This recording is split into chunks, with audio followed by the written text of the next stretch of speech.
This Toro mower was sitting in my storage, and to be completely honest with you, I haven't the slightest idea where I got this one from. However, that just means I'll go into this repair mostly blind, meaning I won't have any information that might lead me in the wrong direction. I will say this, it looks to be in pretty rough shape, so hopefully I didn't pick up somebody else's trash. In today's video, we look at this Toro lawnmower, and the problem is that I'm not entirely sure what's wrong with it, but it's pretty safe to assume that it probably won't start, and hopefully there's nothing wrong with the engine. I really hope that's true because this mower has almost every feature on it, including a really good self-propel system, which is a huge selling point. Now, I'm going to try and repair this mower. However, it may not be the exact repair you need to make to yours. We'll explore other options later in the video. Now, we're only going to mention what these other options could be. We don't have enough time to look into them, but if you need more information on these options, you're welcome to ask as many questions as you need to. While I was inspecting this mower, I could tell that someone really enjoyed using it, but apparently taking care of it was not a major concern for them. That's not a big deal because it is meant to be a tool to be used, so it is quite understandable. Now, this mower has an electric start, so that means it also has a battery, but I'm not sure why, but for some reason, the battery door is always missing on these. During my inspection, I also checked the oil level and its condition, but to my surprise, the oil didn't look dark for once. However, it has been slightly overfilled, which means we'll have to pour some of it out. Now, they may not have cleaned the mower, but it looks like they knew how to do the basic maintenance on it.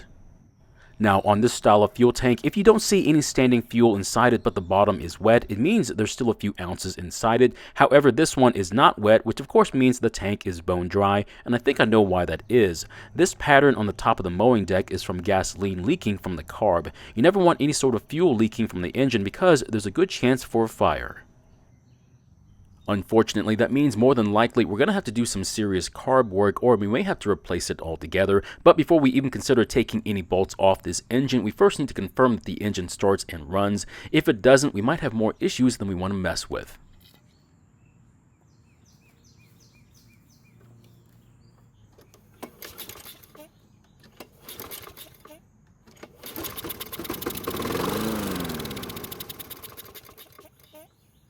So luckily it started and ran for a few seconds after putting some fuel into the carb's throat, which is great news. Now, I'm not going to put the air filter back in just yet because if you've seen my videos before, you know what I'm about to do next. Now, there is one more serious issue with this mower, and it's with the wheels. One or more of the wheels is having a tough time turning and causing some rolling issues. I'll look at this later on once I know the engine starts and runs on its own. Before I work on this mower, I'm going to give it a very quick cleaning. It doesn't have to be very thorough, but I need to get the majority of the dirt and oil off of it so I can check for leaks and, in this case, gasoline from the tank. I'm going to start with the underside of the mowing deck. Now, it's pretty clean for the most part, except for the part near the center, so that's what we're going to focus on. Now, if you don't scrape it, we're going to have to use a lot of water. After a few minutes of only spraying water, you can see it looks a whole lot better than before. You can also see that the paint is mostly intact near the center while the outer edge is missing all of its paint. Overall, it's in pretty good condition under here, but there is some damage near the back of the deck. The plastics for the rear chute is broken, but this won't hurt anything. If I was really worried about it, I could try to fix it, but I don't have any plans to do that at the moment. Once the deck has been cleaned, I'll then start to clean the mower from the top down. Now, this part really wasn't that dirty, but the oil dipstick is probably the worst part, so I'll have to focus on this part the most. For the oily parts, I'm going to use a degreaser that you can find at most big chain stores. After a few minutes of brushing, a good rinsing should take care of the dirt.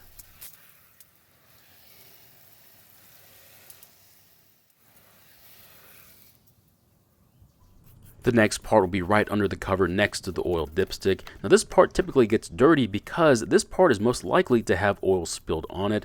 It's a very tight fit in this area, so cleaning it is going to be very difficult. I don't really want to get it spotless, but I do want to try and remove as much dirt as possible. Now, to be honest, I did a pretty bad job getting this part clean, but I'll work on it more afterwards. I need to keep moving on with the cleaning on this mower, otherwise I'll spend all my time doing it. Next, I'll clean the intake side of the engine and then move to the dirtiest part, which is the backside.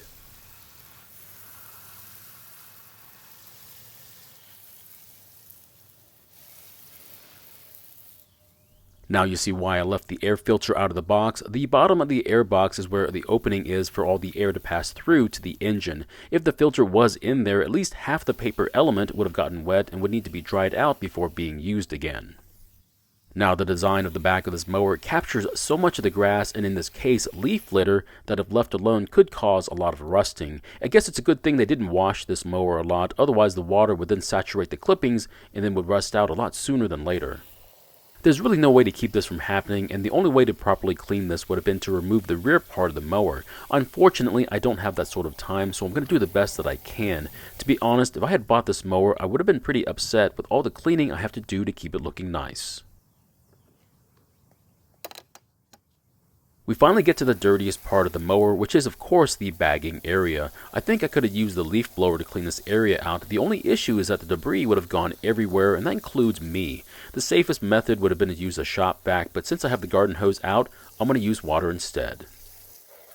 A long time ago, I used to bag my grass, but now I don't even bother. I find it too cumbersome, and I would probably do it if I had a place to dump it. The only problem is that the dumping area would need to be turned and composted, otherwise the mounds of grass would then stay there for a very long time.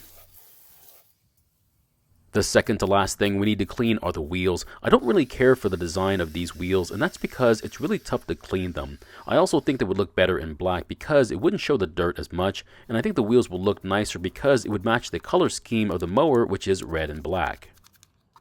The only good thing about cleaning these wheels is that once cleaned, they make the mower look 10 times better, and that's because they're white. However, after almost each and every use, the wheels will get dirtier and will need to be cleaned once in a while.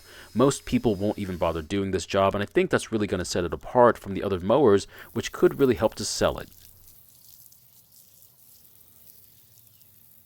The last part I'm going to clean is the right side of the deck, which is for some reason seems to be dirtier than the left side, which was fairly clean to begin with, so I'm not going to bother showing that part.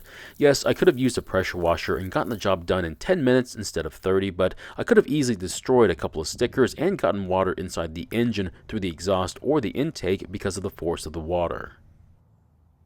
Once dried off, you can really see the difference in the paint from the part that was damaged by the gasoline and the part that wasn't. The left side still has quite the shine on it still, and you can really see how reflective it is, while the damaged paint is dull, and the only thing you can see is the shadow of my hand and not the reflection. The next thing I need to do is put some gasoline into the tank and see if the carb is leaking like I think it is. For this test, I'm going to use some stale gasoline I got out of a generator a few episodes ago. The reason I don't use good gasoline is that I don't want to waste such a precious commodity.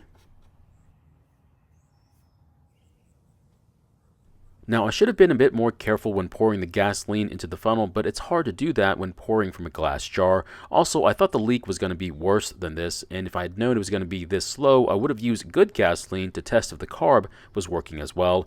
As you can see, the spot has grown over time, so we do have a leak, but it's a really slow one. Next, I'm going to get to the carb and try to figure out what kind of leak we're dealing with here. The first thing I'm going to look at are these two openings, and I'm checking to see if fuel is coming out of them, but strangely enough, I don't see any. That means the leak could be coming from the bowl area instead.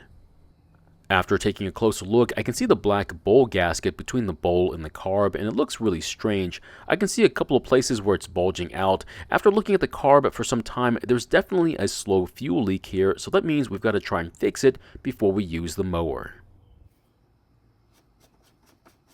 Unfortunately, that means we're going to have to drain the fuel tank so we can safely take the carb off the engine. Now, I could pinch the fuel line, but if the fuel line is old and brittle, I could end up damaging it instead. There's also some bad news as well. Having already finished this repair a couple of weeks ago, I know how long this repair is going to be, and I'll have to stop for right now, otherwise this video will be much too long. Another reason why this carb would be leaking is a broken or missing bowl gasket for the fuel jet. If that was the case, the carb would be leaking the very same way this one is. The fix is, of course, to replace the gasket. So in the end, I think this mower is worth saving so far because I just need to fix a leak at the carb. Even if I had to replace it, it would only be $14 to my door, which I think is a really good price to pay to get this mower back up and running. Unfortunately, running is a poor choice of words because in the next installment, you're going to find out how far I'm willing to go for a simple repair job. So my question is, if you had a leak at the carb, would you try and fix it, possibly wasting precious time, Or would you just order a new carb and in the meantime work on a different mower while you wait for it to come in the mail? Thank you for watching. I really do appreciate your time here. Please feel free to ask me any questions about this project or your own projects, and I hope to see you in the next video.